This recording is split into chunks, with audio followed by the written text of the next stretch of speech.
Okey, kesalahan sebutan yang menyebabkan pertukaran makna. Okey. Semua ada buku kan? Ada yang tak ada buku? Saya share skrin. Tak ada, Ustazah. Okey, saya share skrin.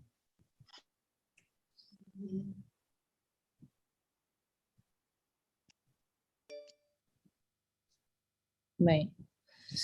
Oops. Okey. Kesalahan sebutan yang menyebabkan pertukaran makna.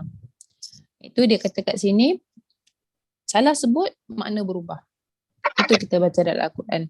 Itu huruf-huruf Arab, huruf-huruf hijaiyah yang ada dalam Al-Quran. Dia tak sama dengan bahasa Melayu. Bahasa Melayu kita salah sebut pun selagi bunyi dia orang faham lah maksud dia.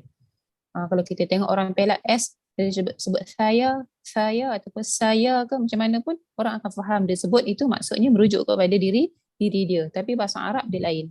Ya, kita salah sebut, salah sebutan, kita tak jaga makhraj, maka dia akan mengubah maksud perkataan tersebut. Okey, jadi kita tengok. Okey, yang pertama dia kata kat sini, kesalahan ini berlaku sebab kita tak menjaga makhraj, tak memelihara makhraj sebutan huruf yang sepatutnya. Antara kesalahan dia adalah dalam memastikan sebutan sin dan sad yang betul, begitu juga antara zal dan dha yang betul. Okey, kita tengok contoh dia bagi dalam ni. Dia seakan-akan sama. Okey, sin dan sad. Okey, dalam surah Al-Baqarah. Saya baca dari sebelah kanan ya. Assalamualaikum warahmatullahi wabarakatuh. Okey, kita tengok contoh sin tu dalam surah Al-Baqarah ayat 216. Wa asa sa. Okey, yang kedua adalah fa'asa. Saya bacakan dulu ya. Wa asa fa'asa. Kemudian wa asaru wa asaru. Itu untuk sin dan sad. Okey, betul nampak macam sama je tapi ada beza pada sin dan sad. Yang pertama ni wa asarru pada surah Anbiya ayat ketiga ni ramai orang suka baca wa asarru sebab dia dah terikut dengan ru tebal. Dia nak tebal ke ru, sa dia tu dia dah tebal siap-siap. Wa asarru. Maka dia dah mengubah sin menjadi sad. Okey, perkataan seterusnya adalah qasamna. Okey, saya tunjuk contoh dulu. Sekejap lagi kita ulas lebih lanjut. Okey, contoh sebutan zal dan dha yang perlu dibezakan ialah inna azaba rabbika kana mahzu iaitu zal yang nipis, zura, sedangkan di bawah mahzu. Itu beza dia. Yang pertama zu, yang kedua zu. Kalau kita tak buat betul makhraj huruf ini, maka dia memang akan mengubah maksud. Okey, saya stop sharing sekejap. Okey, jadi itu dia punya perbezaan. Tak ada lain melainkan kita tahu makhraj dan sifat. Tak ada lain. Tak boleh nak buat-buat. Contoh kalau kita kata kita tak belajar makhraj pun kita buat wa'asa, wa'aso, tetap tak jadi. Kita muncungkan untuk so. Sa, so, tak jadi. Okey? Tebal atau nipis sesuatu huruf bergantung kepada, siapa nak jawab? Apa yang menyebabkan tebal atau nipis sesuatu huruf? Makhraj dengan sifat lah kan? Apa? Tepatkan lagi. Apa dia? Sifat dia tu. Baris. Kan. Lidah kita, lidah, cara letak lidah kita. Hidupkan lidah ya? Betul, lidah. Lidah mana tu yang menyebabkan sa berbeza dengan so? Lidah depan. Lidah belakang, pangkal lidah. Sa dan so, makhrajnya sama ke lain? Sa, so, dekat kan? Makhraj. Bukan dekat. Sama. Sa, so, zai. 3 huruf sofir. Assalamualaikum Ustazah. Terima kasih Ustazah sampai baru masuk. Ya, tak apa. Ahlan. Okey. Sa, so dan zai, hujung lidah di mana? Depan. Belakang Di gigi belakang. kacip bawah. Oh, Betul? ha. Tiga-tiga ini adalah huruf sofir. Huruf yang berdesir kuat. Okey, tapi apa yang membezakan sa dan so? Satu istifal, satu isti'la. Apa maksud istifal? Rendah. Maksud isti'la tinggi. Merendahkan atau meninggikan pangkal lidah. Yang depan tetap sama tempat dia. Yang belakang ni je. Lidah tu. Untuk sa dia akan turun, tapi untuk so dia akan belakang akan naik. Bukan dengan kita muncung sa so tak. Bukan muncung bebel tak. So. Sa so lidah di dalam tu. Okey. Assalamualaikum Ustazah. Pangkal lidah Assalamualaikum warahmatullahi wabarakatuh. Pangkal lidah itu dengan tak naik. sebab tu nama dia isti'la, huruf isti'la, khussa, datin, qidh. 7 huruf itu adalah huruf isti'la. Kalau kita tengok balik pada maksud apa maksud isti'la? Mengangkat pangkal lidah ke langit. Okey. Jadi kadang-kadang salah sebab tu je, sebab kita tak angkat. Lagi-lagi kalau kita baca Quran laju. Okey, lagi-lagi kalau huruf isti'la itu berada sebelum huruf lembut. Contoh huruf qa jumpa waw. Kita baca qauma, tapi ramai baca qauma. So sebelah waw. Kita baca sauma, tapi ramai jadi sauma. Jadi tukar jadi sin. Nah, kadang-kadang bukan tak tahu bab apa isti'la istifal ni, tapi dia suka terikut dengan keadaan huruf sebelum dan selepas dia. Okey, awalam yarau, ra jumpa waw. Tapi dia baca yarau, rau. Sedangkan kita tak baca ra, kita baca ra.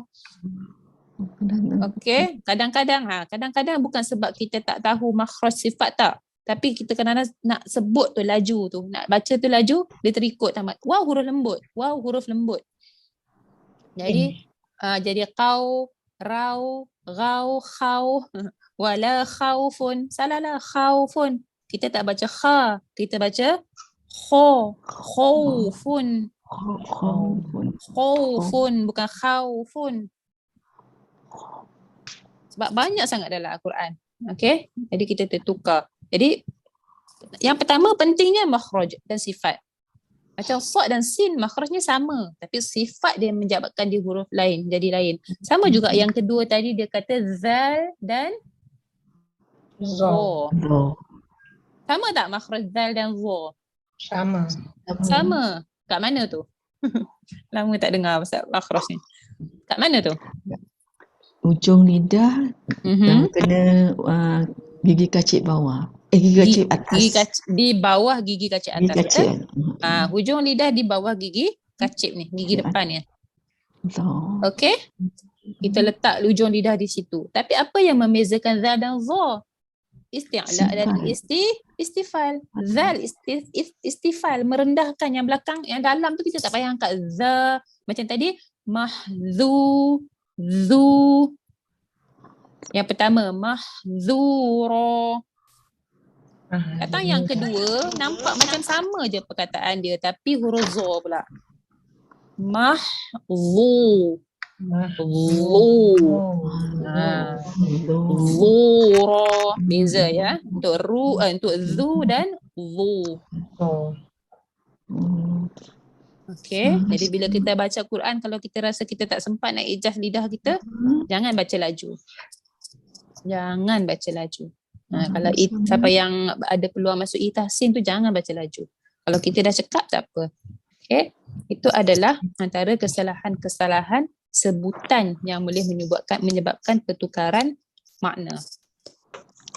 Okey. Sad, sin, zal, dha, banyak lagi sebenarnya, tapi tak ditulis dalam ni. Yang selalu saya jumpa adalah ta, dengan ta. Okey, jadi ta jadi ta, macamlah. Ta. Okey, kalau ta jumpa waw. Faman tatawwa'a. Tapi ramai baca tatawwa'a. Sebab jumpa waw. Waw ni bahaya ni huruf dia. Okey. agak bahaya sikit kalau ada huruf tebal. Sebab kebanyakan kalau ihtahsin tu antara ulasan saya adalah kesalahan menyebut huruf isti'la yang berada sebelum huruf waw. Itu antara ulasan saya yang saya bagi pada huruf dia. Sebab ramai bila baca huruf isti'la sebelah waw ni dia jadi qaw, raw, khaw, raw. Bukan raw, raw. Okey. Baik. Kita kena jaga benda tu. Jelas ya untuk sebutan huruf sin, sad. Banyak je. Kalau ada siapa ingat Iqra 1 kalau ada ajar anak kan dia ada sebutan huruf yang hampir sama tu. Sa, so, a, okay, za, za, wo. Okay, boleh praktis balik di situ. Baik, itu yang huruf tu yang ketiga kan. Okay, saya nak masuk yang keempat. Kita tengok. Saya share screen dulu untuk rujukan yang tak ada buku.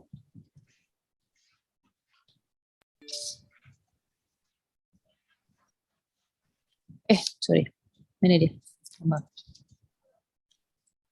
Okey, tengok bawah ni Sifat syiddah pada huruf kaf dan ta. Ini favorite ni. Kaf dan ta. Okey, huruf kaf dan ta adalah huruf istifal yang mesti dinipiskan sebutannya. Selain nak jaga nipis huruf kaf dan ta ni, perlu dipelihara juga adalah sifat syiddah bagi kedua-dua huruf kaf dan ta. Okey, contoh kesalahan yang tak menjaga huruf syiddah. Syiddah ni maksud apa? Tertahan suara.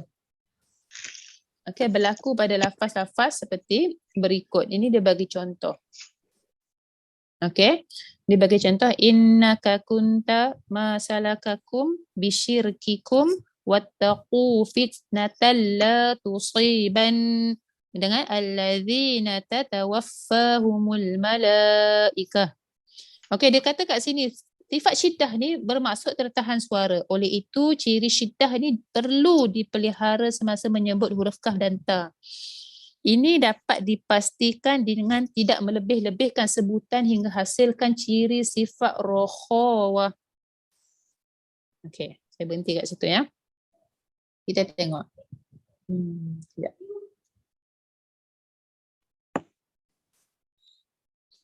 Okey.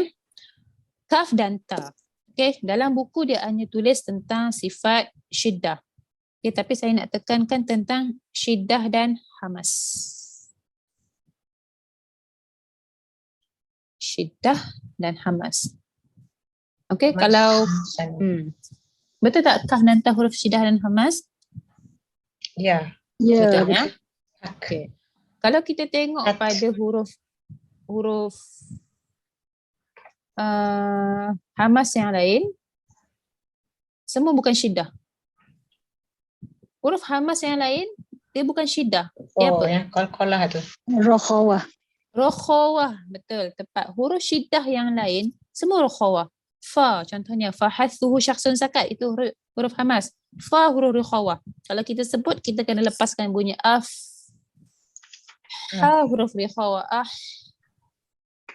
Sa huruf rokhawah, as. Ash, as. Semua kena lepaskan suara. Tapi sampai pada kaf dan ta, bukan huruf rikhawah, dia adalah syiddah.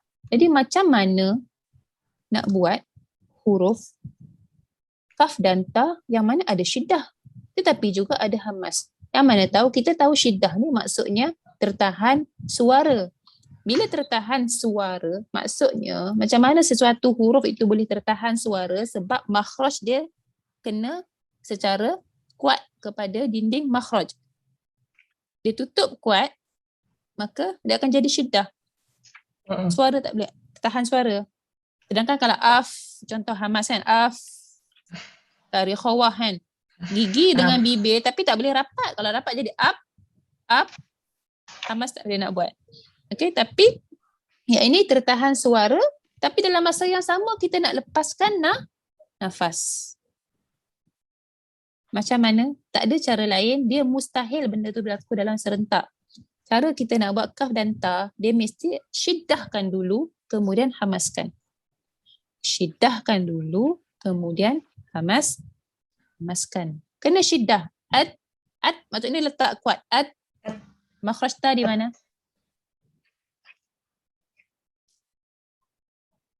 Anta. Hujung lidah belakang belakang gusi atas. Okay, Alhamdulillah. Gigi kaki Okay. depan. Gigi kacik atas gigi tu, kacik atas. tapi belah dalam, di antara gigi dan gusi, itu tempat ta, dal dan ko. Ada 3 huruf di situ. Jadi, bila kita kata syiddah dan hamas, sebab kadang-kadang bila orang baca, contoh dia tadi kat sini kan,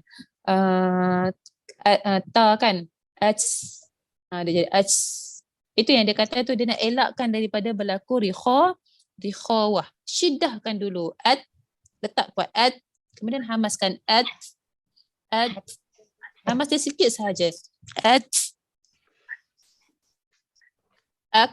Kita kena buat satu persatu. Dia mustahil berlaku dalam zaman wahid, dalam masa yang satu, untuk buat syiddah dan hamas untuk kaf dan ta. Syiddahkan dulu, letakkan dulu secara kuat. Cuma jangan lantun balik jadi qalqalah. Ta dengan kaf bukan huruf qalqalah. Tak boleh juga kita baca ak pun tak boleh. Letak kuat, lepaskan sikit renggangan supaya keluar hamas. Hamas ni maksudnya huruf yang terlepas nafas. Kenapa terlepas nafas? Kerana lemahnya pegangan makhraj. Kita kuatkan dulu kerana ada syiddah, kita lemahkan balik untuk keluarkan hamas. Roba. Jangan tu nampak tak dia punya jadi banyak ro. Itu jadi rikhawah tak, jadi salah. Itu yang penulis tekankan dekat sini. Saya rasa ta tu memang susah sikit sebab kalau kita terlebih takut macam bunyi sa, takut kita bunyi sa. Tapi kalau kita kasar dia jadi macam qalqalah. Dia jadi macam qalqalah. Betul. Kena pandai kontrol lidah. Kalau kita letak kuat tu, kita lantunkan jadi qalqalah. Tapi kita letak kuat, dia melekat. Lepas tu renggang kasi. Bukan angkat ni, dia tak perlu angkat. Kalau qalqalah dia melantun. Qalqalah maksudnya lantunan. Lidah tu dah tak duduk kat situ dah lepas dia kena tu. Dia Tapi kalau kita nak buat hamas tu, lidah masih di situ. Cuma renggangkan sikit supaya angin hamas tu keluar. Ro.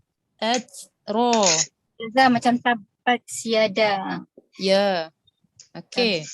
Tabat. Letak kuat, renggangkan sikit supaya nafas keluar. Sama dengan kaf. Okey. Bunyi sikit je Ustazah kan? Dia bunyi sikit, dia tak boleh bunyi banyak. Satu dia tak boleh melantun, satu dia tak boleh bunyi ro. Banyak sangat tu pun tak boleh. Jadi buat 2 step, dia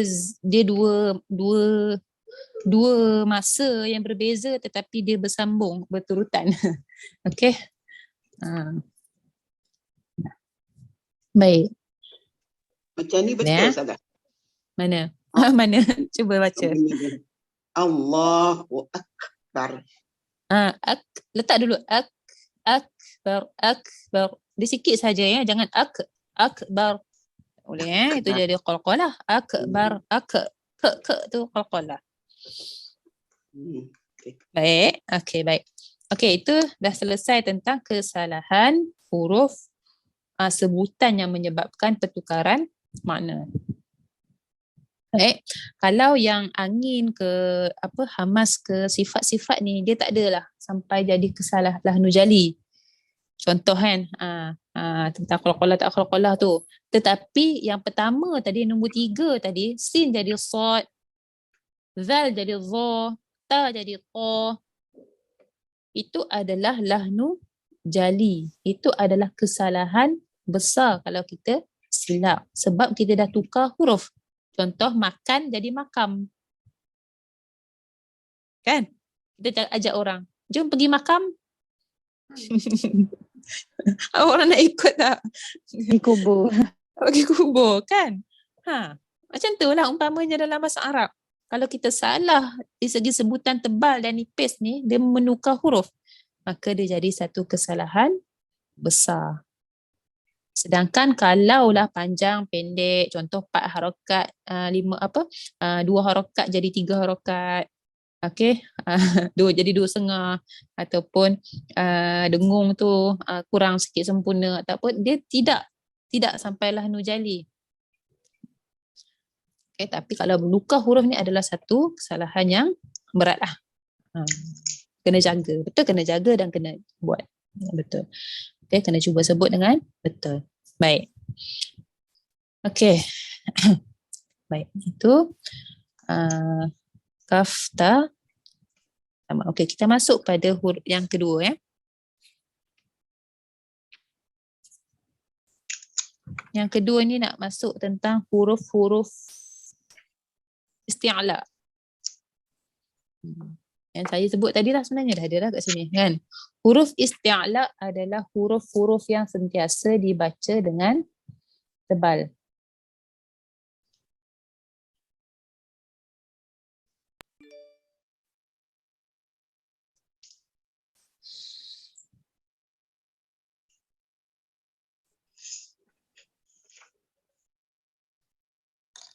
Okey, mana dia? Huruf isti'la.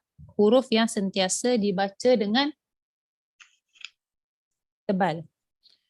Okey, ada 7 huruf khussa, dagtin, qid. Okey, ada 7 huruf. Kenapa tebal? Saya dah tanya dah tadi pada perbincangan sebelum ni. Sebab kita mengangkat pangkal lidah kita yang di belakang. Okey, sebutan yang melibatkan pangkal lidah yang diangkat ke langit-langit yang menghasilkan suara tebal. Okey, jadi cara bacaan dia yang bawah tu, bacaan tafkhim tebal ialah menebalkan sebutan semasa menyebut sesuatu huruf.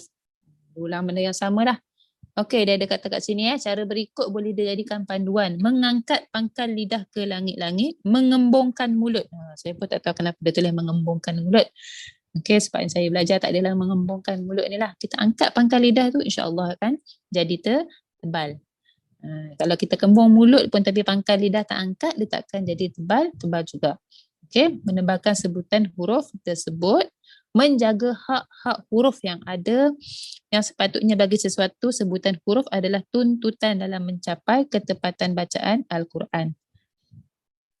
Okey, kita tengok terus yang bawah Kalau istilah anda faham lah kan huruf yang kita angkat pangkal lidah ketika sebutnya.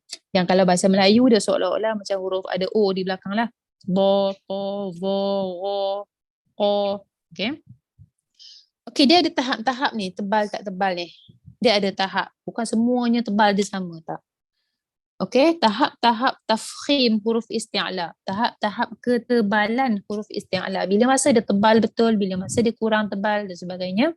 Sebagaimana dengan sifat huruf lah. Sifat huruf bila huruf tu mati, sifat dia lebih jelas. Tetapi ketika huruf itu berbaris, sifat dia akan lemah, dhaif. Akan lemah sikit. Dia tak akan sekuat huruf tu ketika huruf tu mati. Huruf tu sukun. Okey. Jadi macam tu juga dengan tafkhim ataupun ketebalan huruf-huruf isti'la. Yang pertama, bila tahap pertama iaitu yang betul-betul tebal. Ialah bila huruf isti'la tu berbaris fathah, selepas dia ada huruf mad, huruf alif. Kha, al-khashi'ina. Okey? Allah. Kita panjangkan Allah. Dia dengar dengan jelas ketebalan huruf tersebut. As-sabiru. Okey? Itu adalah yang pertama. Tahap pertama. Tahap kedua adalah bila huruf tersebut berbaris fathah tapi selepas dia tak ada alif. Maksudnya dia satu harakat sahaja. Maka ketebalan dia kurang sikit dari tahap pertama. To. Tapi dia masih tebal lah. Okay. So. Yang penting jangan jadi ta. Taba'a tak boleh. Sababna tak boleh. Bukan sa So. Sababna. Ghaffara. Bukan ghaffa. Ada ghaffa.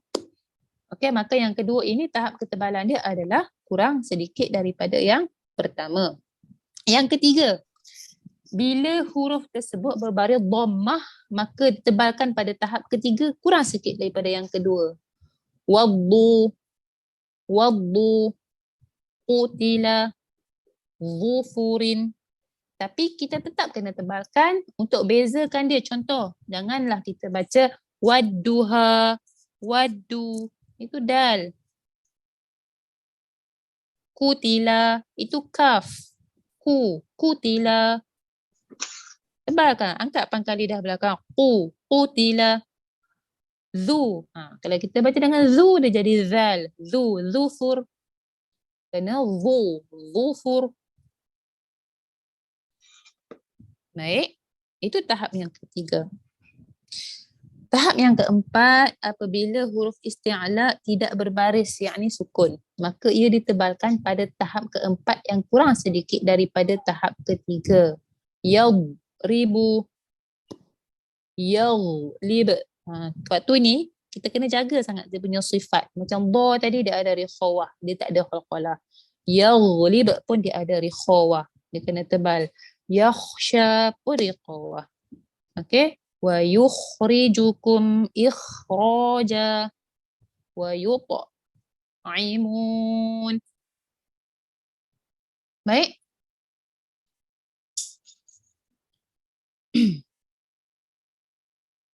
Itu adalah yang keempat. Yang kelima, bila mana huruf itu berbaris bawah. Huruf isti'la tersebut berbaris bawah. Maka dia ada pada tahap ketebalan yang paling sedikit. Sira. Tapi kita kena tebal juga. Kita nak bezakan dengan dengan sin kan? Si. Okey. Zi. Kita dah nak zi. Okey, Ghishawa. Kita tetap kena tebalkan, cuma dari segi tahap ketebalan dia, bila dia baris bawah, dia adalah yang paling sedikit. Baik. Itu tentang tahap-tahap ketebalan huruf isti'la. Tebal tetap tebal. Cuma dia nak bagi tahu kita bila baris macam ni dia kurang sikit. Kita tak dapat sod baris bawah sesempurna, setebal huruf sod baris atas, takkan dapat lah. Dia tak sama. Okey. Sebab bila kita nak baris bawah, kita akan sengih sikit kan. Bila sengih sikit tu, sengih apa nama dia kan. Dia akan bagi efek pada kita nak angkat lidah belakang lagi. Yang ni kita nak senyum. Sebab tu ada orang dia suka yang penting jangan muncung ya. Ada juga saya jumpa bila huruf baris bawah ni dia nak buat tebal, dia muncung. Macam tu. Okey, tak perlu muncung. Dalam sahaja. Okey, tak dalam sahaja. Tak pangkal lidah di belakang. Boleh? Okey, senanglah yang tu kan. InsyaAllah. Dia senang teori teorinya. Okey, praktikalnya nanti yang mencabar. Okey, baik. Okey, selesailah bab huruf isti'la. Kemudian kita nak masuk pada ra. Ra ni selalulah kan kita belajar kan. Tafkhim, tarqiq, ra ni ada masa dia tebal, ada masa dia nipis. Ra ni kalau ikut kategori dia masuk isti'la ke istifal? Dia masuk huruf isti'la ke istifal? Dia tebal. Istifal. Dia istifal, dia adalah huruf nipis. Saya mungkin Tazah Huda yang sentuhkan awal hari tu kan, sebab saya masuk tu dah poin ketiga. Huruf yang sentiasa dinipiskan. Huruf yang nipis lah, huruf-huruf nipis. Nipis. So ra dia masuk dalam huruf-huruf nipis. Cuma dia Kadang-kadang. dia kadang-kala dia sama macam lam. Ra dan lam adalah huruf yang ada masa dia kena tebal. Ada masa dia nipis. Ra dan lam. Okay, so kita akan tengok ra dulu. Bila masa dia tebal, bila masa dia nipis. Bila baca tebal tu Ustazah? Bila baca ro memang Cik tebal. kata ra. Tu saya kata bila ada masa dia tebal, bila masa kalau cik tak baca tebal, cik baca ra. Bukan ro. Ra. Itu nipis. Ra. Tapi ada qiraat ya, baca ra ya. Kathira, kabira. Ada qiraat. Tapi kita tak. Okay. Okay. Ro bila masa dia tebal, bila masa dia nipis. Kalau dalam buku ni dia kata kejap ya, kita tengok ya. Huruf ro, saya kena share screen.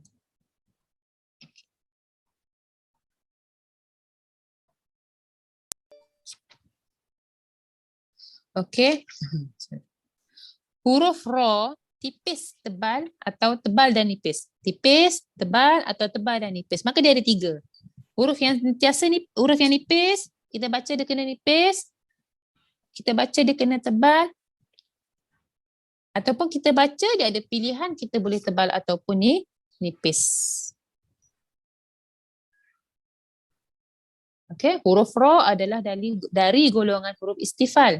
Tetapi bacaan ro ada kalanya perlu ditebalkan, ada kalanya perlu ditipiskan dan ada kalanya boleh jadi tebal atau nipis. Okay, jadi kita pecahkan perbincangan ni kepada tiga bahagian. Huruf ro yang sentiasa nipis, huruf ro yang sentiasa tebal ataupun huruf ro dibaca nipis atau tebal. Pertama sekali kita tengok huruf ro yang nipis. Kita kena baca nipis. Okay, ada 4. Okay. Dia ada 4 keadaan. Baik.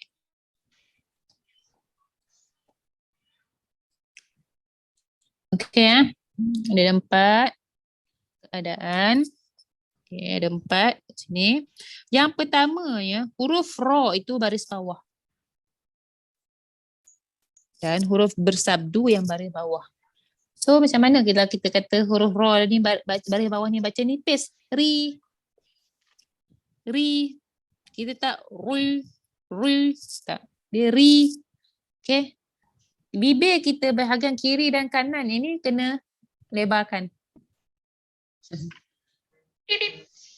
Okey, ri. Jangan muncungkan rul. Itu sebut ro baris bawah. Okey, rijalun. Fariqun. Sebab saya kenal dengar orang macam farui, rui. Maknanya sebutan dia biasa je Ustazah. kalau Biasa baris bawah. saja ri. Oh ya. Okey. Bila baris bawah dia biasa saja sebutan dia. Okey, fil barri. Jangan barri. Tu jadi tebal. Barri. Arriba. Min syarri. Okey, itu maksud menipiskan sebutan huruf ro. Itu yang pertama, bila ro itu berbaris bawah, kita baca dia dengan nipis. Okey, yang kedua, huruf ro itu sukun. Ro itu mati, tetapi sebelumnya mestilah berbaris kasroh. Ro itu mati, tapi sebelum dia baris bawah. Alifir. Alifir'aun. Fir. Kita tak baca fir. Kita tebalkan, tak boleh. Fir. Okey. Fi miryatin. Baik. Jelas ya. Yang ketiga, huruf ro yang diwakafkan. Yang mana bila kita berhenti tu ro tu di hujung. Sebelum dia ada huruf ya sukun, iaitu huruf mat ataupun lin, dan sebelum ya itu pula berbaris kasroh. Tengok. Sorry. Okey, okey, basir. Huruf mat. Huruf ro tu yang terakhir. Sebelum dia ada huruf ya. Sebelum huruf ya tu baris bawah.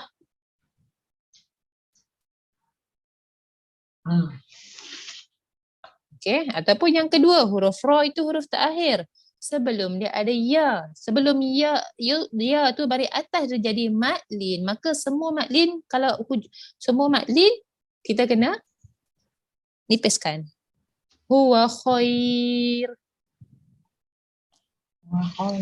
Khair. Oh, maklum. Nipiskan. Ra tu. Dia jadi madlin.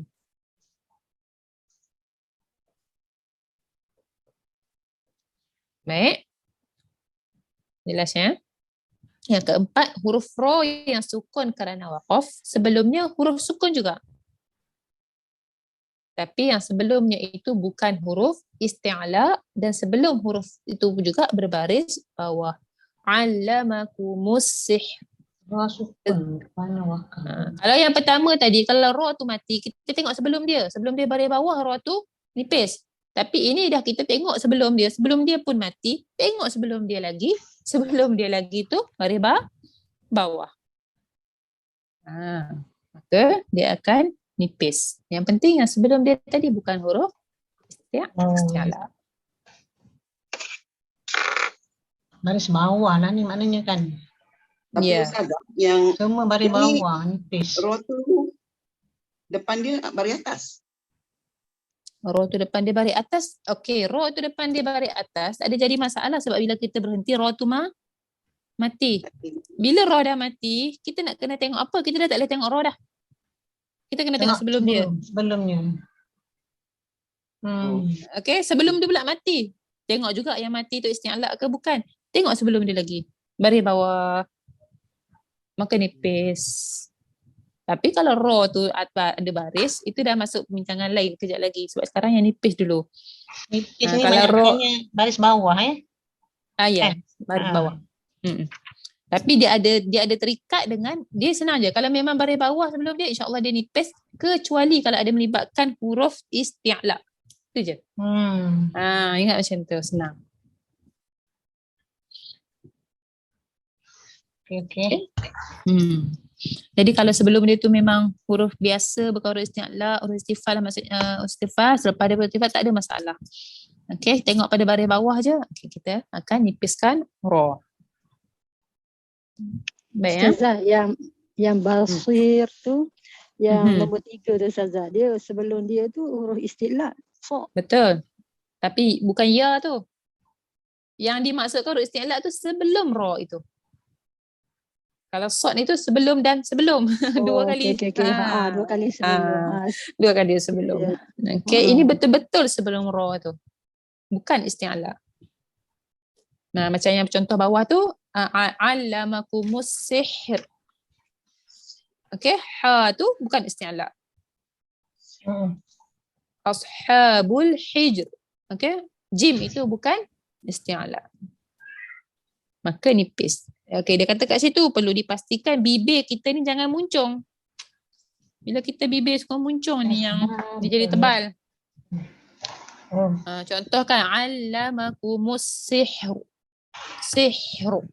Kita pergi muncung, dia jadi tebal lah bunyi ra tu. Ni. Baik. Okey, dia kata kat sini perhatian. Okey. Baca buku huruf berbaris kasrah ni yang dibaca dengan imalah dan raum juga dikategorikan sebagai ra ni nipis. Bismillahirrahmanirrahim.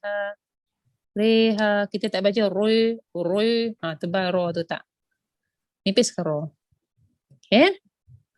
Majriha wa mursaha. Dengan huruf ra kasrah diwaqaf secara raum. Tahu kan raum kan? Raum dalam Quran, bila kita berhenti pada baris bawah dan dhammah, dibolehkan raum.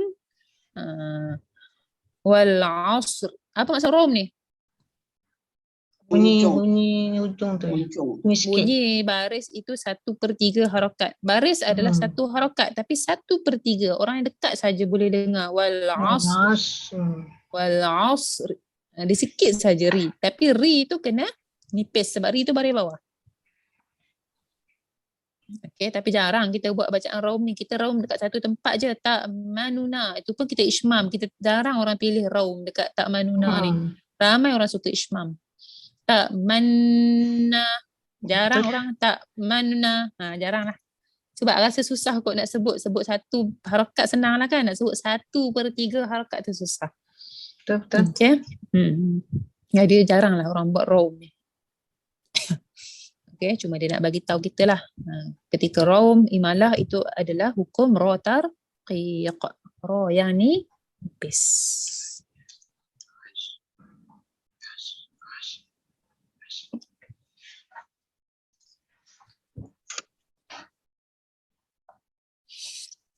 Okay, itu selesai. Ra nipis ada 4. Dia baris bawah, dia nipis. Okay. Bila dia mati, sebelum dia baris bawah, dia nipis. Betul. Okay. Bila dia mati, sebelum dia ada mat. Sebelum dia ada huruf mat. Tak kisahlah sama ada dia nak jadi mat lin ke, mat arid li sukun ke, dia nipis. Bila dia huruf mat tu huruf mat ya, huruf ya. Ya. Kalau alif jadi lain lah kot. Alif sebelum dia mesti baris atas. Okay. Tadi dia baris bawah. Kemudian kalau dia mati sebelum dia baris bawah. Kemudian kalau dia mati sebelum dia huruf mat. Dan sebelum dia huruf mat ya. Tak kisahlah ya tu ya mat ke ya lin ke. Iaitu dia jadi mat arid sukun ke mat lin ke. Maka dia akan nipis. Yang keempat, dia mati. Sebelum dia tu mati. Sebelum dia lagi baris bawah. Yang penting sebelum dia tu bukan huruf isti'la. Senang saja. Okay, 4. Okay, kita nak tengok ra yang ditebalkan. Yang mesti ditebalkan. Kalau ikut yang saya ni senang ada 8. Tapi di sini dia kata ada 6 sebab dia dah campur. Ada 2 point dia campur dalam 1 point. Tak apalah. Kita ikut yang buku je lah ya. Okay. So, share screen.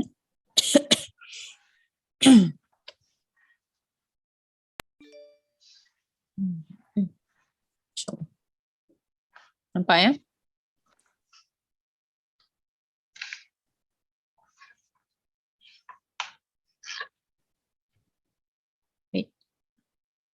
Okey. Huruf ra yang mesti ditebalkan. Menebalkan huruf ra bermaksud kita sebut ra dengan mengembungkan sebutan. Saya tak gemar sikit lah bahasa mengembungkan sebutan. Dengan cara kita mengangkat pangkal lidah belakang. Ar-ra. Kalau kita turunkan pangkal lidah, ar-ra. Rora. Buat kita sebut benda tu berulang-ulang, kita rasa lidah kita kat belakang tu tengah naik turun. Ra, ro, ra, ro. Okay. Jadi kita sebut ro yang tebal ialah dengan cara kita mengangkat pangkal lidah di belakang. Okay, dia kata kat sini ada 6 keadaan. Yang pertama, kalau ro tu baris atas dengan baris depan, kita akan baca ro dengan tebal. Kita tak baca ra. Kullama ruziqu mana tadi? Atro. Tak baca atraba, tak. Atroba. Kita baca dengan tebal ataupun dia baris depan. Kullama ru. Okey, ruziqu. Kita baca ru dengan tebal. Jangan ru nipis jangan. Ru, tebalkan ya. Angkat pangkal lidah ni dalam. Okey, itu yang pertama. Tengok pada baris dia sendiri. Sama dengan yang tadi juga. Bila dia mati, masuk nombor 2. Bila huruf tu mati, maka kita tengok baris sebelum dia. Kalau baris dia fathah atau dhammah, maka dia tebal. Maryam. Bukan Maryam. Bahasa Melayu tu kita lembut tu. Mar. Sebelumnya kata. Sebelum dia baris fathah. Kalau kita ikut bahasa kita memang nipis ke ra. Maryam. Dia mar. Angkat pangkal lidah. Maryam. Okey, murjauna.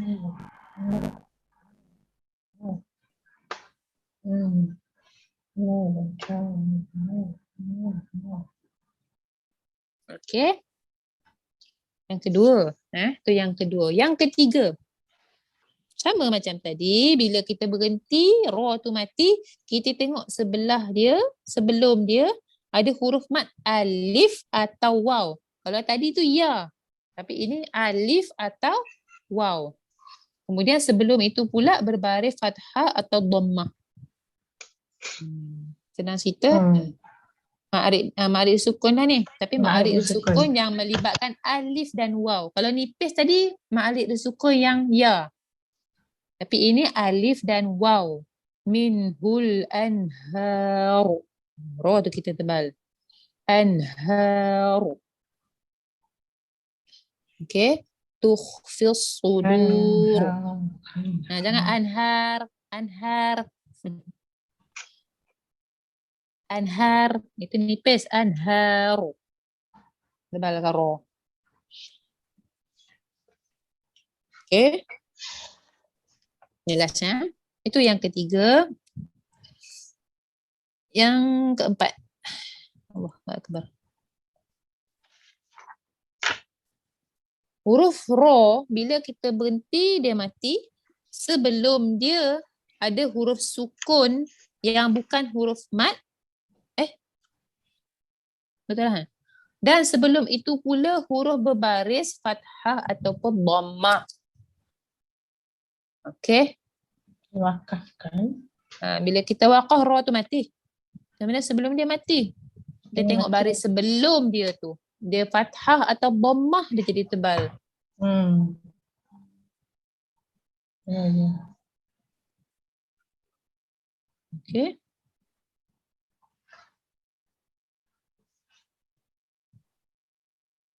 Wal fajr. Fajr. Ra tu tebalkan. La fi khusr. La fi khusr. Ra kena tebal. Naik. Kalau yang nipis tadi ra tu mati, sebelum dia lagi baris bawah. Tapi yang ini mati, sebelum dia baris atas atau depan.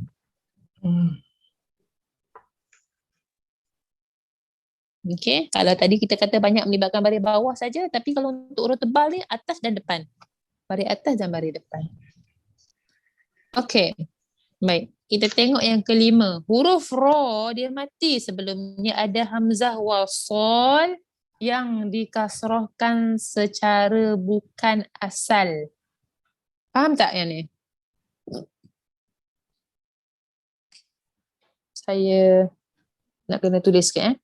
Kita tengok dia bagi contoh irji'i ataupun limanir tabu. Yang dikasrahkan ke asal. Okey, kita tengok Nampak saya nak tulis ni. Limanir.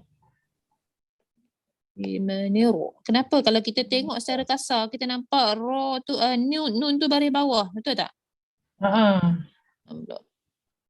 Hitam. Oh, takut jadi nipis ya. Okey, kita takut orang yang baca diingat nipis. Tapi saya nak cerita kenapa dia kata sebelum dia tu masya-Allah. Kejap ya. Apa benda saya buat ni? Sorry, kejap. Lama tak ngajar macam ni lah. Okey. Contoh li. Okey. Limani.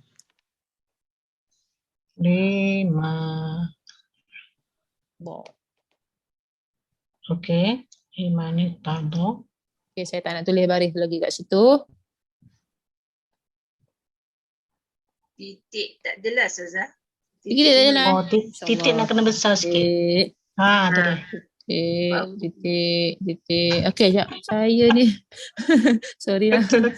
Pencil setting. Saya pun tak tahu. Allah, sorry. Ingat dah. Mana? Itu dulu rasa tulis tebal sikit. Sekarang tulis jadi lain sikit. Kat sini. Okey. Tu dia. Okey. Okey. Baik. Mir. Tu dia. Bu. Nampak kan? Okey, dia nak cerita kat sini. Bila ra tu mati, saya tak tulis lagi baris tu. Bila ra tu mati, tapi sebelum dia kasrah aridah, kasrah mendatang. Maksudnya bukan asal-asal kasrah kat situ. Okey, kalau kita tengok perkataan ni, liman, bagi sesiapa, irtada. Man, siapa? Siapa kan dalam bahasa Arab man kan? Man anta, Siapa man anda? ana, man. Jadi bila dekat sini, nun mati jumpa ro, mati. Okey. Nun mati jumpa ro, mati. Jadi dalam Quran dia dah bariskan nun itu dengan baris bawah sebab mati dengan mati macam mana nak bunyi. Jadi dia bariskan dengan baris bawah. Sebab itu ro ini dibaca tebal nak bagi tahu kata baris sebelum dia bukan asal. Tu yang hamzah wasal tu apa fungsi dia? Hamzah wasal tu sebab dia jadi fi'il tu, irtada. Kalau kita nak baca dengan daripada awal, daripada situ pun tetap kena tebal sebab hamzah wasal ni baris dia bukan asli, irta. Jelas tak? Yang ro tidak asli tu macam mana Ustazah? Bukan ro tak ro. asli. Okey, ro tu memang Baris mati. bawah. Sekarang kita baca ro tu mati. Tetapi kalau ikutkan daripada mata kasar kita, ro mati sebelum dia baris bawah, mestilah ro itu nipis. Okey. Tapi dekat sini ro itu kena baca tebal sebab baris kasrah pada nun ini bukan asli, bukan asal dia baris bawah. Asal dia mati kat sini. Man. Faham. Okey, faham. Lalu kita Sama dengar juga. apabila ada hamzah wasal tebal kena baca walaupun ro tu baru Okey. bawah. Saya nak bagi tahu yang tu. Itu adalah cara mudah kalau rasa keliru ro ni nipis ke tebal sebelum dia hamzah wasal. Itu cara mudah kita nak kenal. Tapi cara susah sebab saya nak cerita asal usul dia adalah Quran.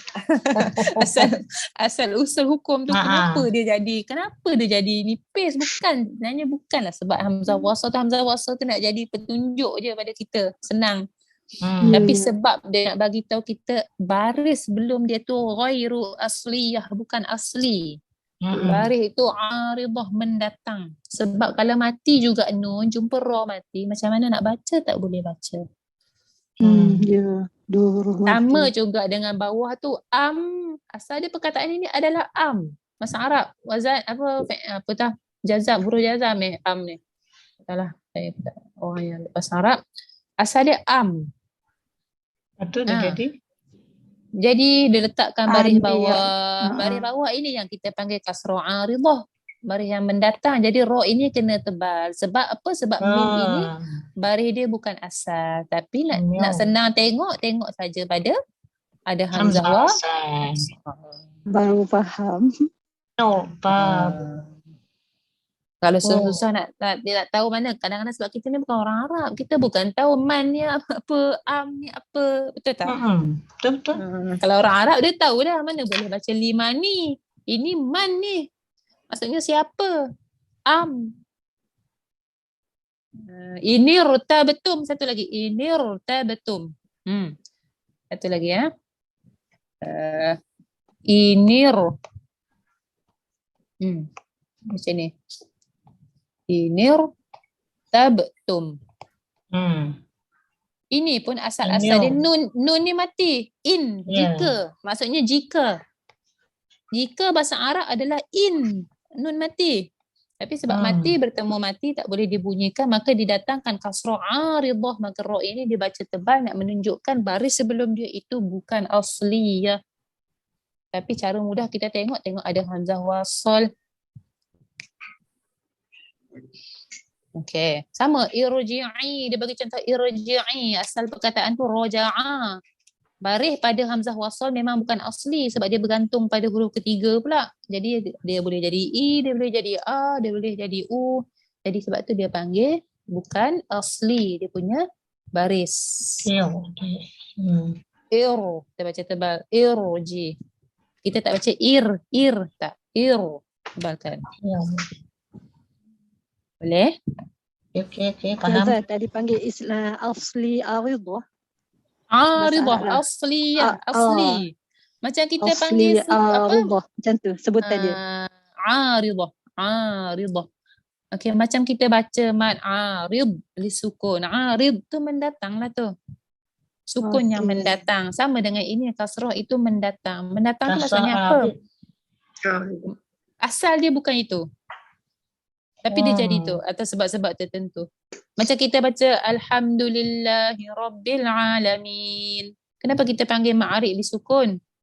Sebab nun di hujung tu dia mati. Asal dia tak mati pun. Alamina. Tapi kenapa dia jadi sukun? Kenapa datang sukun baris kat situ? Kerana kita waqaf. Sebab itu kita panggil sukun itu mendatang. Aslu dia bukan sukun. Aslu dia. Sebab tu saya sebut tadi asliyah ke aridah ke. Kalau asliyah tu memang asal dia baris tu.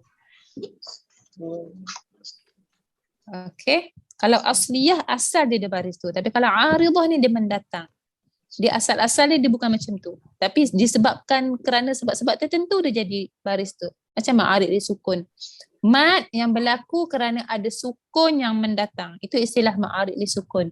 Mad yang berlaku. Kita panjangkan 2, 4, 6 kerana apa? Kenapa boleh jadi 4 sampai 6? Kerana ada sukun yang mendatang pada nun tadi tu. Alamina. Nun tu, na tu jadi mati. Itulah sukun yang mendatang. Okay. Boleh? InsyaAllah. Okey, baik. Itu nombor 5. 5.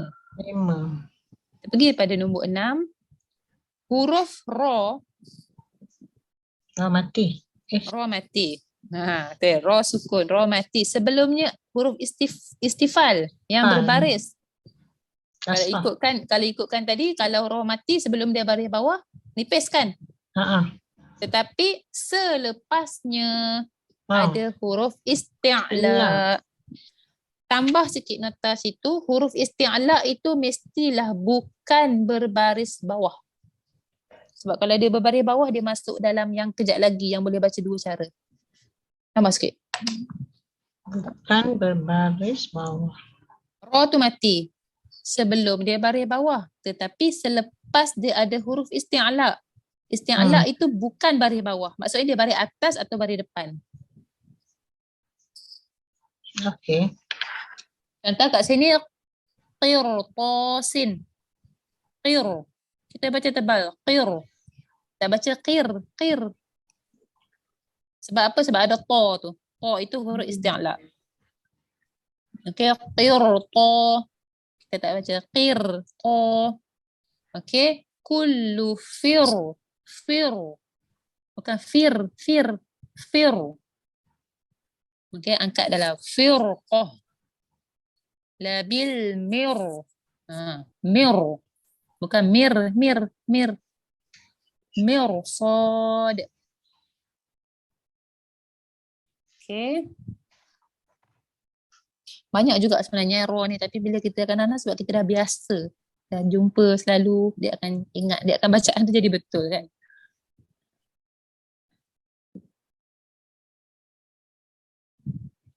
Okey, dan dia dalam satu perkataan kalaulah huruf ra tu, contoh yang bawah walaupun begitu huruf ra tu tak ditebalkan jika huruf isti'la itu berada dalam perkataan yang berlainan. Kalau tadi qirtas, firqah, mirsad, dia satu perkataan.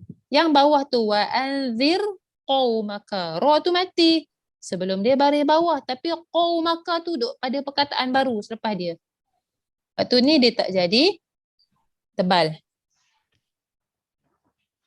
Wah, penuh. Okay. Bila berasing ni tebal. Wa anzir, kita baca nipis lah. Zir qaumaka wa la tusa'ir khaddaka. Okay, dia berpisah. Terpisah dia tak jadilah. Terpisah perkataan. Ustazah sekali lagi Ustazah yang nombor 6 tu. Nombor 6 itu ra tu mati. Okey, nombor 6 tak ada dalam buku ni kan Ustazah? Ada. Okey, muka surat 248 atas sekali nombor 4, kemudian nombor 5, kemudian nombor 6. 6 Roman. Okey. Jumpa ya. Ra tu mati. Sebelum dia dah baris bawah dah. Kalau ikutkan ra mati sebelum dia baris bawah, kita baca nipis lah macam Fir'aun. Kan contoh. Tapi Fir'aun itu ra tu selepas tu dia ain, bukan huruf isti'la. Kalau ini ra mati sebelum dia baris bawah, tapi selepas ra itu ada huruf isti'la. Maka dia jadi tebal. Yang penting semua itu dalam satu perkataan yang sama. Ra mati sebelum dia baris bawah, selepas ra tu huruf isti'la, semua dalam perkataan yang sama. Dalam satu perkataan. Ya saya. Okey. Kalau huruf istilah tu baris bawah, maksudnya kita boleh baca dua pilihan ke? Lagi kita tengok. Tak masuk lagi yang tu. Okey. Baris Fatahan dengan domah kan dia cakap macam tu. Sebab tu saya suruh tambah sikit. Yang penting huruf istilah itu bukan berbaris kasrah. Maksudnya saya kata kalau nota saya yang Arab, buku Arab tu dia tulis. Yang penting baris dia tu bukan kasrah. Baris huruf istilah tu. Okey, boleh ya? Okey. Okey, baik. Kemudian habislah. Itu pasal ra tebal. Esok itu ra yang kita baca dengan tebal. Okey, ingat yang nipis tadi ada 4, yang tebal ni ada 6. Setengah buku dia tulis 8 sebab dia pecahkan ya. Okey. Tebal dah banyak Okey, 8. Dia pecah kat kenapa? Cuba tengok nombor 1 tu dia dah tulis 2 ra berbaris fathah atau dhammah, tapi ada buku dia pecahkan nombor 1 ra baris fathah, nombor 2 ra baris dhammah. Sebab tu dia jadi 8 tu. Okey, baik. Yang ketiga, 3.3, huruf ra yang boleh dibaca tebal atau nipis. Saya nak suruh fokus pada saya. Dah pukul 12 Ustaz, nak mengaji ke tidak hari ni? Tak, sikit je lagi boleh. Kalau tergantung tak best juga ya. Habiskan ra ni ya. Habiskan ra, lepas tu kita ngaji sikit. Sorry ya. Sekejap nak share screen. Sebab dia tak ada buku, saya kena share screen. Okey, yang pertama kita tengok mana dia? Hilang dah. Okey.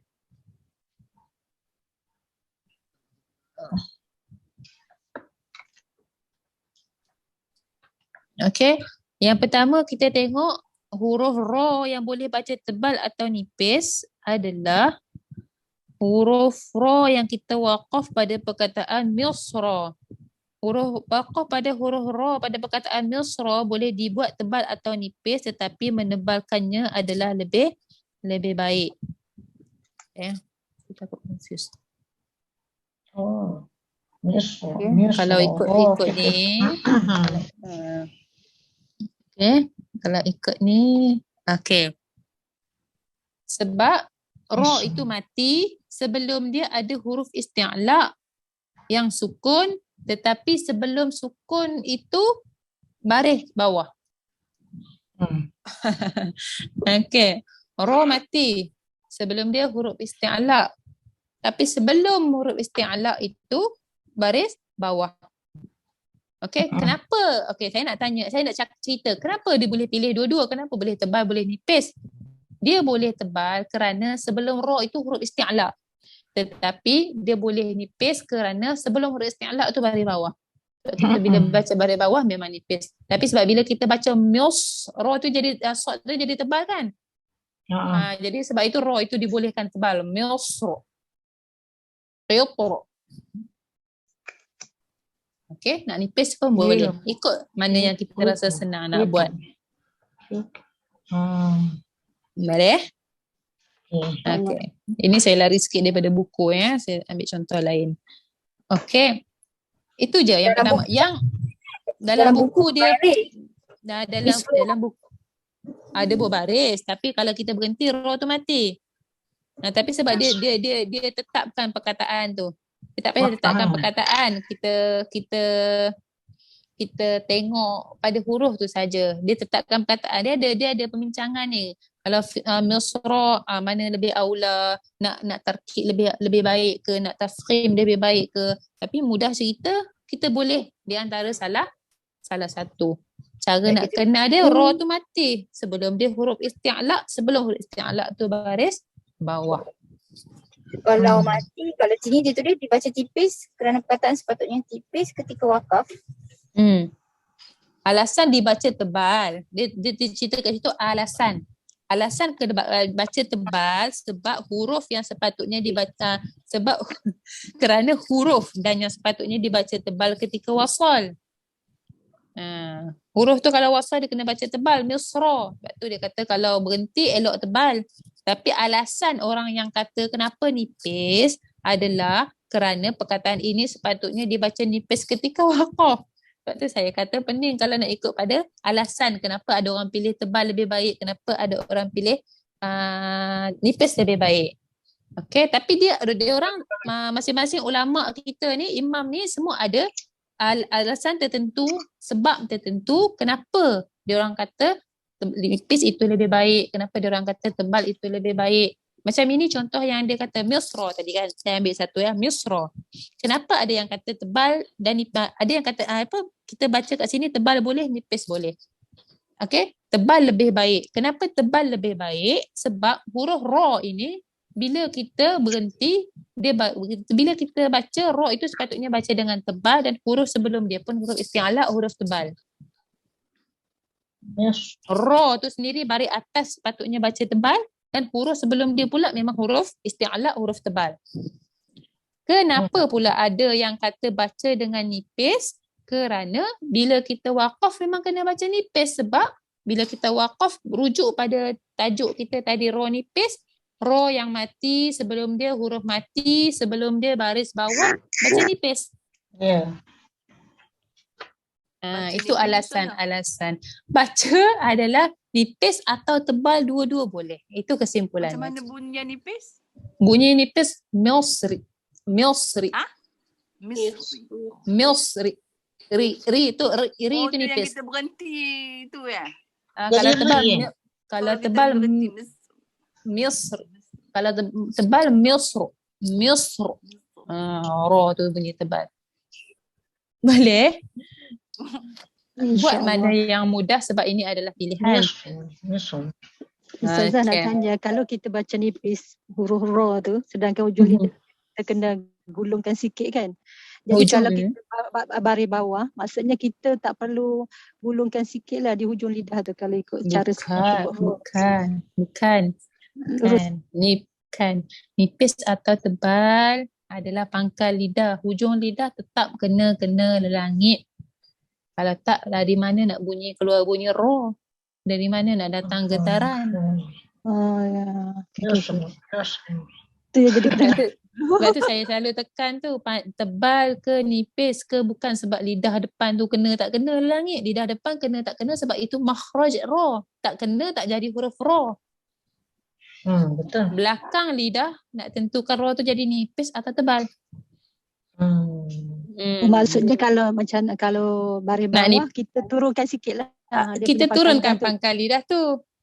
Kalau nak tebalkan kita angkat pangkal lidah tu. Tak tahu daripada awal tadi saya tekan tentang isti'la, istifal ni berlaku macam mana kerana pangkal lidah.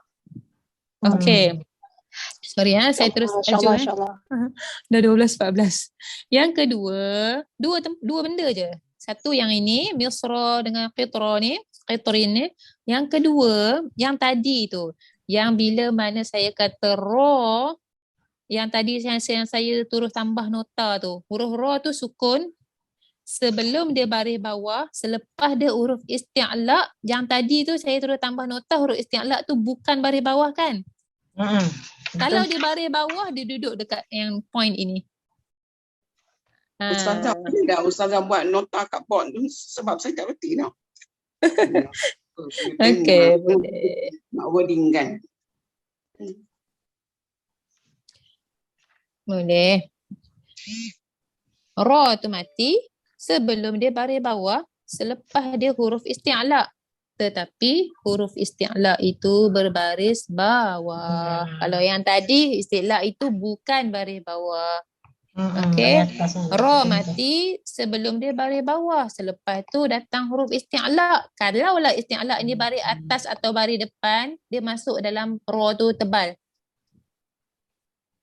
Tetapi bila dia huruf isti'la ni datang dengan baris bawah, maka dia masuk dalam boleh baca tebal atau ni keadaan. Itu saja. So kita boleh baca firqin atau firqin. Fir atau fir. Satu tebal, satu nipis.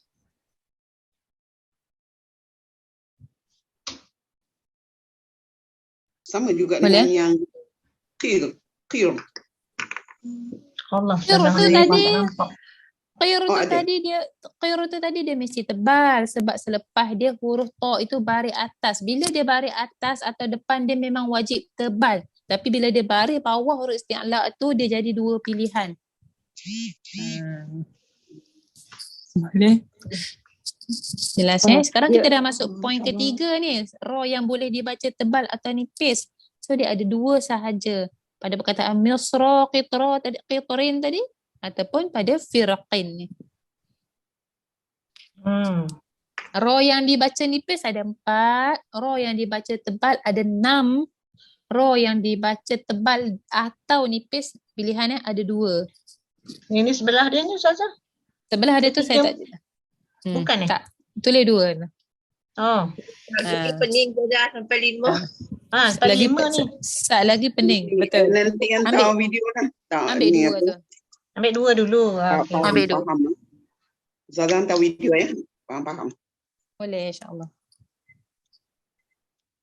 Okay. Bila benda pilihan kita jangan pening. Kita buat yang mana mudah untuk diri kita baca macam mana. Sebab kalau kita nak fikir kenapa ada kata tebal, kenapa ada kata nipis, itu perbincangan ulama kan.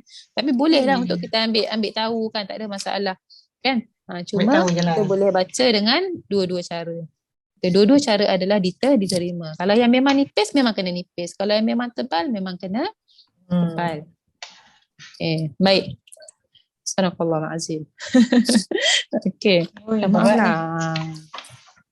Roh ni berat sikit. Kalau kita rasa ni nanti kita sambil-sambil ulang balik lah insya-Allah. Okey. Baik, dah 12:17. Selalu memang mengaji pukul 12 ya? Lebih kurang. Kurang ya. Memang semua dalam list akan mengaji ya? Tak semuanya Ustazah, mana sempat. Ada sempat ya.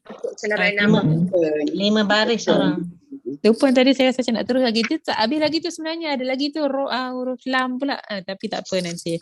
Kita sambung. Terus sebab ikut pattern Ustazah pula. Okay. Tak apa kita mengaji sekejap pun best juga kan. Ada amali kan. Okay. Jadi saya ikut senarai nama ni yang akan baca hari ni adalah Rahimah Syamsuddin. Betul? Betul Ustazah, mula dengan Puan Rahimah sebab Nur Zaini tak ada. Okey. Puan Rahimah, Jamalia, Rozidah. Muka surat apa Muka surat 246. 246. Okey. Ayat atas sekali. Baca dah. Assalamualaikum warahmatullahi.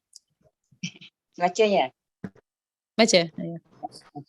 A'udzu billahi minasyaitonir rajim.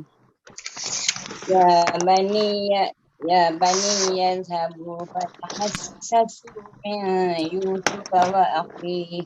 Okey sekejap. Sorry ya saya potong terusnya. Ya bani ya dan waw yang bersyaddah kena tekan. Kenapa kita kena tekan? Sebab kalau kita tak tekan dia jadi mad asli. Ya bani ya ni jadi 2 harakat. Dia jadi 2 harakat dia jadi mad asli. Sedangkan kat sini mad asli ke bukan? Bukan mad asli kan? Ya yang bertasydid. Jadi kita kena tekan ya bani yazhabu. Kita tak boleh baca lembut ya bani ya ni. Nampak ni tu jadi 2 harakat. Sama dengan kita baca surah Fatihah. Iya tak boleh. Iyyaka na'budu. Boleh Okey sekali lagi. Kemudian dekat sini miyu. Masukkan dalam ya. Naikkan suara ke rongga hidung. Jadi masuk dalam ya. Kemudian wa akhi keluarkan makhraj kha yang betul. Sekali lagi. Ya bani yazhabu fatahassasu min يوسف وأخيه. Min Yusuf wa akhi. من يوسف وأخيه. Keluarkan ha di hujung tu. Wa akhi. وأخيه Ha dah ada. Ha dah ada ni. Khi. وأخيه. Okey, sambung. ولا تيأسوا من روح الله. ولا تيأسوا من روح الله إنه لا ييأس من روح الله إلا القوم الكافرون. Kita jumpa ra tebal ya. Kafirun. Okey, kita tengok yang dekat sini yang saya cakap tadi. Mirra. Ra jumpa waw. Ra adalah huruf tebal. Tetapi bila dia berada sebelum waw, ini yang kadang-kadang saya kata ramai baca raw. Mirrau. Mirrau. Tak boleh raw. Raw jadi ra ni pesah ra. Raw. Sedangkan kita tebal ra. Mirrauhillah. Okey, di hujung pun ada illal qaumul. Qaumul. Jangan jadi illal qaumul. Boleh? Selalu kalau baca kena keluarkan hukum ke? Tak ada. Tak baca saja ya. Jadi bagi perhatian pada huruf isti'la yang berada sebelum waw. Sebab itu yang selalu sangat kan qaw jadi qaw, raw jadi raw. Okey? Sambung Ustazah. Sambung. Maafkan, sambung orang kedua. Sorry. Orang kedua. Jamaliah. Cik Jamaliah. Baik.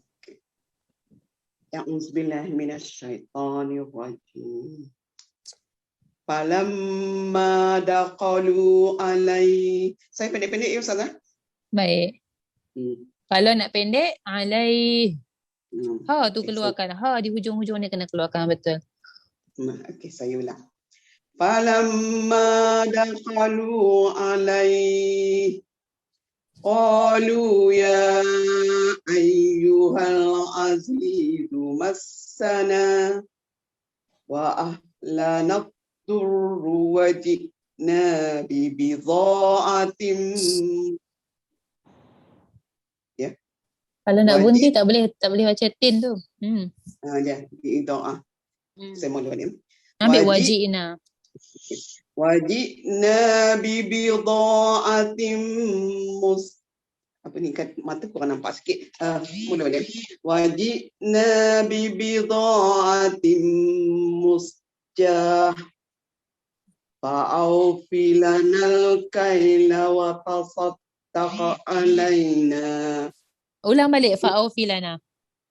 Fa'awfi lanal kaila wa tasaddaq alaina. Kalau ni tak menjadi ya. Okey. Okey, tak apa baca dulu. Tadi saya tegur. Okay. Inna Allah yajzil mutasaddiq. Inna Allah yajzil mutasaddiqin. Baik. Okey. Bila masuk pada dha ini huruf rikhawah. Saya akuilah dha ni agak susah nak buat dia punya rikhawah. Paling senang dha ni orang akan qalqalah lah, tapi salah lah bila kita qalqalah kan. Wa ahlanad. Dia ada bunyi dulu kat dalam tu. Lanad. Okey, lanad bu baru kita tekan baris dia. Okey. Kemudian dekat sini saya nak tegur bi bidha'atim zai. Jangan baca bunyi S. Kadang ramai orang kalau baca huruf zai dengan huruf zal, dia akan keluar huruf huruf sin ataupun huruf tha. Sebab makhrajnya sama. Zai ni sama dengan S. Jadi tak boleh baca mus. Ada keluar, ada angin S. Dia kena keluar buzzing. Cuba. Tu ada bunyi S tu tak boleh. Dia jadi S. Jadi ada mus. Z. M-U-Z. Muz. Ya. Kena buat macam tu. Kalau kita baca mus ada SS, dia jadi macam, dia memang akan senang untuknya dia nak jadi sin atau sod sebab makhraj dia sama dan sifat dia sama, sofir. Ramai orang baca macam rizqon, bunyi rizqon, bunyi S, tak boleh. Dah tukar huruf. Nak buzzing tu kadang jadi ke dia tidak? Kadang-kadang dia hilang, dia keluar S, dia keluar angin S. Dia tengok pada huruf, kadang huruf depan ke bawah ke. Cuba sekali lagi, muzjatin. Muzjatin. Mana buzzing dia? Muzjatin tak boleh. Kena buat, betul. Dia jadi dah tu. Muzjatin. Muzjatin. Duk saya saja berlatih buzzing ni. Sebab kalau tak, memang keluar tadi tu memang baca bunyi bunyi S, bunyi sin. Tak boleh lah. Kalau satu kata kalau sendiri duduk dia betul. Bila dia sambung, okey, macam tadi bila baca satu lagi tu, wata saddaq. Baca tadi bunyi wato. Sebab ta tu dia terikut dengan so tu. Tahu tapi tahu kan. Bila baca dia hilang. Bila baca ni dia jadi tak sempat nak kontrol. Sebab tu kita kena betul-betul jaga. Ingat makhraj ta bunyi dia ta macam mana basic dia ta baris atas ta lah bunyi dia. Jangan ubah jadi wata so wata soddaqan. Ya, betul. Sama juga pada hujung perkataan tu. Mutaso tadi baca muta to bukan to ta. Muta. Hujung sekali. Okey. Al-mutasaddiqin. Muta ya, ta ya. Muta. Kemudian baru so tu baru tebal. Ta tak tebal. Itu saya kata tadi. Bila baca sendiri-sendiri tahu salah. Patah balik depan sana. Tapi bila mengaji dengan tuan guru, dengan guru, panik. Tak boleh patah balik. Patah balik pun tak apa, saya tak kisah. Ulang banyak kali pun tak apa. Okey, itu bahaya saya kata bila huruf isti'la berada sebelah huruf istifal. Dia akan mudah terikut. So kita kena jaga. Dia basic balik kepada basic. Dia ta balik atas bunyi ta, selamanya dia akan bunyi ta. Dia tak tukar, datanglah huruf apa pun selepas dia, dia takkan tukar bunyi ta. Muta, dia takkan jadi mutosod. Kita yang sebenarnya dah ready dekat so tu jadi mutosod. Kita nak sebut so tu tebal dengan huruf-huruf sebelum dia semua jadi tebal. So kena hati-hati. Baik. Tak. Huruf pula. Rozidah Ramli.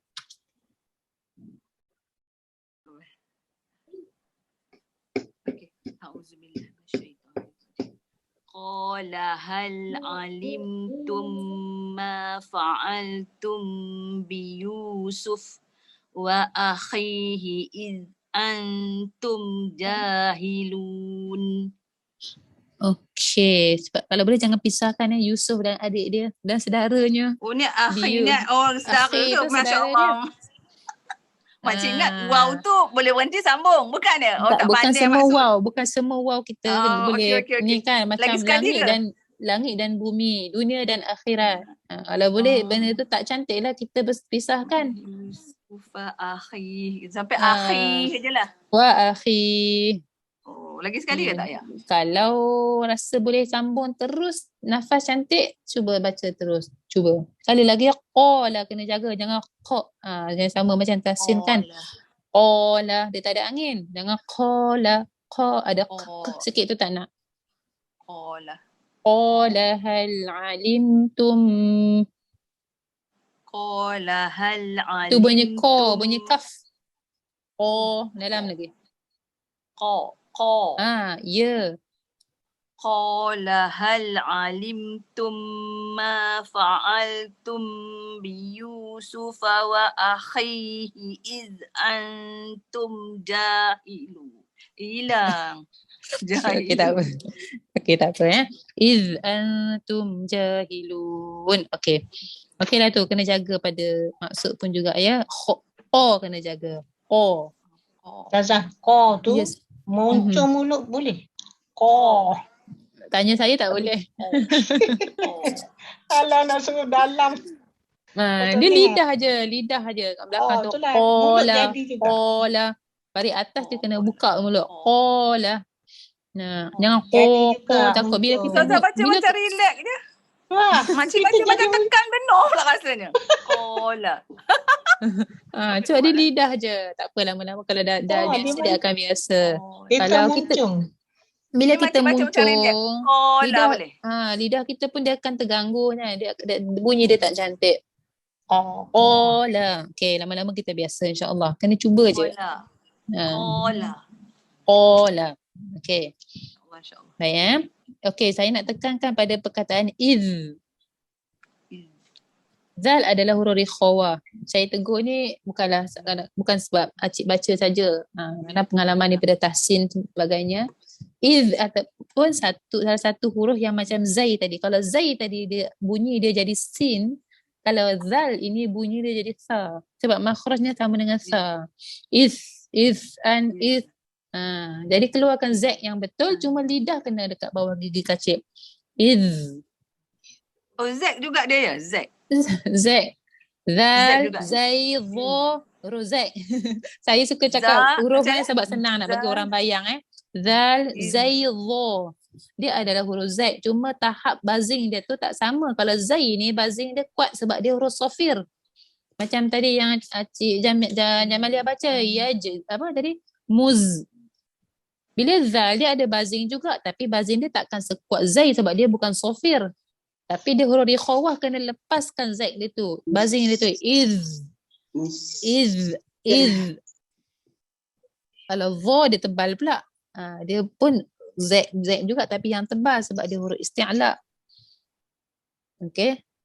Sebab saya selalu dengar orang baca kalau ada zai banyak, zal banyak ni wa is qala rabb is ada bunyi s, bunyi sa.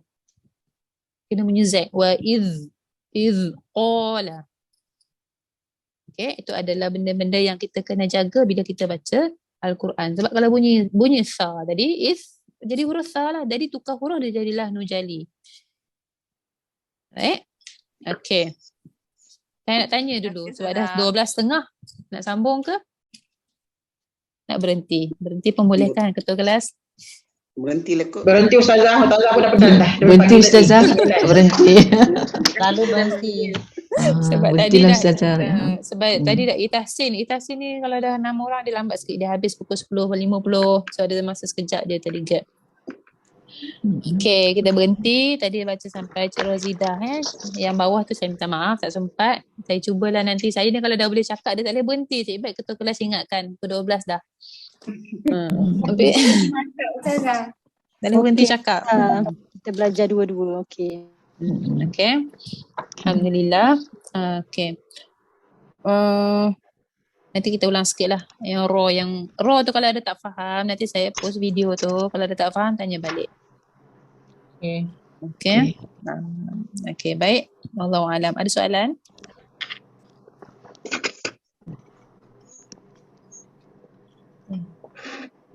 Tak ada ya? Tak ada Ustazah. Okay, baik. Dia lebih pada bila nak tahu betul tak betul lebih pada praktikal lah pada kita baca. Saya cubalah lepas ni saya cuba berhenti 11.45 pun cantik ataupun 12 supaya lebih banyak membaca. Tapi sebab saya rasa macam takut banyak lagi pula nak habis. Tapi syllabus. Tak apa. Janji macam ni, Ustazah punya pattern cuba lebih faham pada teori syllabus tu. Tapi bila membacanya dapat seorang dua pun tak apa. Cuma tekankan dia punya praktikal perbetulkan itu supaya lebih supaya orang lain pun dapat kan. Bila saya tegur. Sebab kita tu pun orang belajar. lain pun akan nampak. Orang lain pun akan belajar. Okay, boleh je macam tu. Okay, kalau tak ada apa, saya tutup dulu dengan tasbih kafarah dan suratul Asr. Subhanakallahumma hamdika asyhadu an la ilaha illa anta astaghfiruka wa atubu ilaik. Al-'asri innal insana lafi khusr illa alladhina amanu wa 'amilus solihat wa tawasaw bil haqqi wa tawasaw bis sabr. Sallallahu ala sayyidina Muhammad wa ala alihi wa sahbihi wasallam. Alhamdulillahi rabbil alamin. Assalamualaikum warahmatullahi wabarakatuh. Waalaikumsalam.